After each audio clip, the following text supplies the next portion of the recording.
అంటే ఇప్పుడు ఆయన ఉద్దేశం ఏంటి? ప్రస్తుతం ఉన్న ప్రపంచ ఆర్థిక వ్యవస్థ అరేంజ్మెంట్ ఏదైతే ఉందో దాన్ని డిస్టర్బ్ చేసేస్తే అని తద్వారా లాభపడుతుంది అనేది ఒకవేళ ట్రంప్ ఆలోచన అయితే will he going to succeed అండి?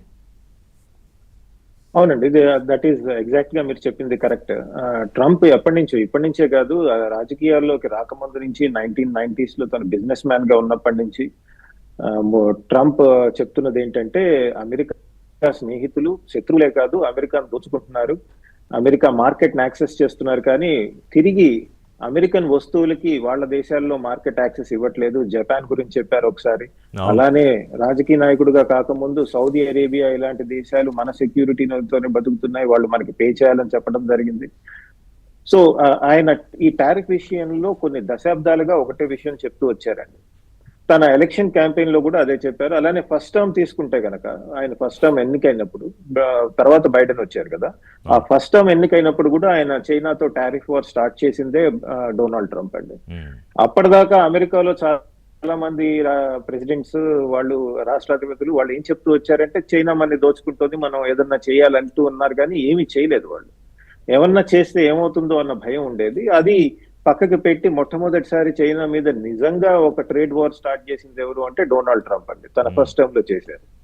తర్వాత మనం ఇప్పుడు ఎలక్షన్ క్యాంపెయిన్ అప్పుడు చూసాము, తర్వాత ఎలక్షన్ క్యాంపెయిన్ తర్వాత ఆయన ప్రెసిడెంట్ గా గెలిచినప్పటి నుంచి కూడా చెప్తున్నాడు నేను టారిఫ్స్ పెంచుతున్నాను అని చెప్పాడు. యాక్చువల్ గా అయితే ఒక 1.5 months 2 months ముందు డెడ్ లైన్ కూడా ఇచ్చారు కదా, మనకు తెలిసిన విషయమే. April 2 నాడు నేను పెంచుతాను అని డెడ్ లైన్ కూడా ఇవ్వడం జరిగింది.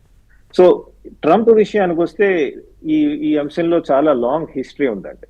ఇందాక పాపారావు గారు చెప్పినట్టు ఆయన ఏమీ అంత ఇర్రేషనల్ గా ప్రవర్తించట్లేదు, ఒక క్లియర్ ప్లాన్ తో ముందుకెళ్తున్నారు. దీంతో పాటు వేరే పాలసీస్ కూడా వస్తాయండి. అంటే ఇప్పుడు ఆ ప్లాన్ ఏంటి? ఇప్పుడు ఎక్కడో చైనా అన్ని రంగాల్లో కూడా ఈ పెద్దన్న అనే ఒక పొజిషన్కి ఒక థ్రెట్గా మారింది అనేది ఒక అందరూ దాదాపుగా ఒప్పుకునే విషయం. సో దాన్ని బ్లాక్ చేయడం ఒకటి, మిగతా దేశాలకి ఎస్ అగ్రరాజ్యం అంటే అగ్రరాజ్యమే, మీరందరూ లైన్లో ఉండాలి, బీ ఇన్ ఆర్డర్ అని మళ్ళీ ఒక రకమైన ఇండికేషన్ ఇచ్చే కార్యక్రమంగా చూడాలి ట్రేడ్ వార్ని ఇనేవే. అవునండి, ఉదాహరణకి ఇప్పుడు అమెరికన్ డొనాల్డ్ ట్రంపే కాదు, చాలా మంది రాజకీయ నాయకులు కానివ్వండి, ఎకానమిస్టులు కానీ ఎప్పటి నుంచో చెప్తోంది ఏంటంటే ఈ వరల్డ్ ట్రేడ్ ఆర్గనైజేషన్ గ్లోబలైజేషన్ ద్వారా చైనా ఎక్కువ లాభపడింది, మనం నష్టపోయాం, మ్యానుఫ్యాక్చరింగ్ అంతా చైనాకి వెళ్ళింది అనేది.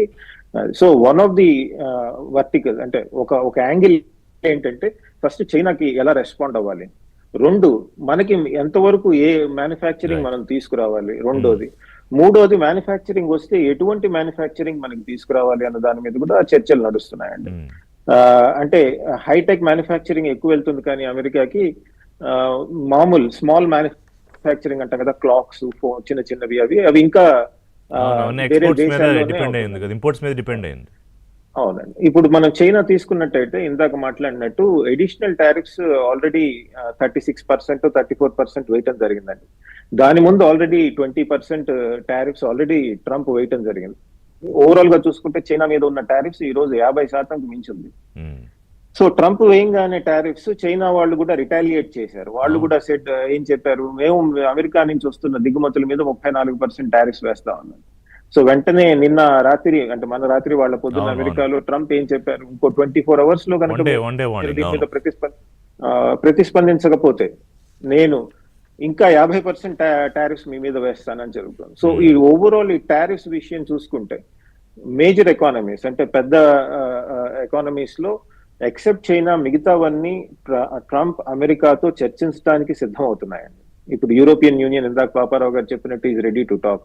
మనము వీఆర్ ఆల్సో బిగ్ ఎకానమీ కదా, 5th largest economy in the world. మనం ఎప్పటి నుంచో చెప్తున్నాం బయలాటరల్ ట్రేడ్ అగ్రిమెంట్ మీద మాట్లాడతామని. అలానే జపాన్ కూడా is ready to negotiate with United states. Japan United states చాలా సన్నిహితంగా ఉంటాయి, వాళ్ళు అలైస్ కూడా. అందరినీ వాయించేశారు. ఇప్పుడు జపాన్ 4.5%, ట్రంప్ రాకముందు ఇప్పుడు 24% అంటే 20%. అంటే కంపారిటివ్ తక్కువ అనుకోండి, ఒరిజినల్ కంప్లైంట్. అవునండి, కంపారిటివ్ గా చూసుకుంటే కనుక ఇండియా జపాన్ మీద తక్కువ వడ్డించడం జరిగింది, మిగతా దేశాల మీద. అది మనకి కొద్దిగా లాభం కూడా చేకూరుతుంది. అది మాట్లాడదాం. భారత్ ఏ రకంగా లాభపడుతుందో